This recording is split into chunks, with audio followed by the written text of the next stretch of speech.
ജനകീയ മത്സ്യകൃഷിയുടെ ഭാഗമായി ഇരിട്ടി വള്ളിയാട് പഴശ്ശി പദ്ധതി പ്രദേശത്ത് നടത്തിവരുന്ന മത്സ്യകൃഷിയുടെ വിളവെടുപ്പ് ആരംഭിച്ചു. രോഹു, കട്ല, ഗ്രാസ്, ഫിലോപ്പിയ ഇനത്തിൽപ്പെട്ട മത്സ്യങ്ങളെയാണ് പദ്ധതി പ്രദേശത്ത് നിന്ന് പിടികൂടി അപ്പോൾ തന്നെ വിൽപ്പന നടത്തുന്നത്. കിലോയ്ക്ക് 150 രൂപ എന്ന നിരക്കിലാണ് മത്സ്യങ്ങളെ വിൽക്കുന്നത് എന്ന് മത്സ്യകർഷകൻ കണ്ണോത്ത് ബാലൻ പറഞ്ഞു. ഇത് ജനകീയ മത്സ്യകൃഷിയുടെ ഭാഗമായിട്ട് സർക്കാർ അനുവദിച്ചു തരുന്ന മത്സ്യക്കുഞ്ഞുങ്ങളും തീറ്റക്ക് സബ്സിഡി ഉണ്ട്. പക്ഷെ സബ്സിഡി നമുക്ക് ഇതുവരെയും കിട്ടിയിട്ടില്ല. മത്സ്യക്കുഞ്ഞുങ്ങളെ ഇത് എല്ലാ സമയത്തും കാലാകാലങ്ങളിൽ തരാറുണ്ട്.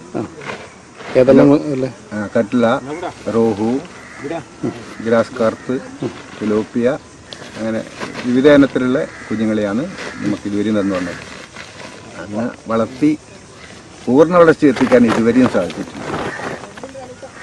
ഈ വെള്ളത്തിൻ്റെ അഭാവം കൃഷി ലാഭകരമാണെന്ന് പറഞ്ഞാലും ലാഭകരമാക്കാൻ സാധിക്കാത്ത അവസ്ഥയാണ് നിലവിലുള്ളത്. ഇതിപ്പോൾ ആവശ്യക്കാർക്ക് പിടിച്ചു കൊടുക്കും. വിലയും ഇല്ല. വിലക്ക് കുറച്ചിട്ടാണ് കൊടുക്കുന്നത്. 150 റുപ്യാണ് വില. മത്തിൻ്റെ വില. മത്തിക്ക് 200 മേലുണ്ട്. ഇങ്ങോട്ടെത്തുമ്പോൾ 240 രൂപയ്ക്ക് ഇത് കൊടുക്കും അല്ലേ കിലോന്. 25 വർഷത്തോളമായി വള്ളിയാടെ പഴശ്ശി പദ്ധതി പ്രദേശത്ത് മത്സ്യങ്ങളെ വളർത്തുന്നുണ്ട്. എന്നാൽ വെള്ളം ക്രമാതീതമായി കുറയുന്നത് മത്സ്യകൃഷിക്ക് തിരിച്ചടിയാണ്. News bureau, Iritty.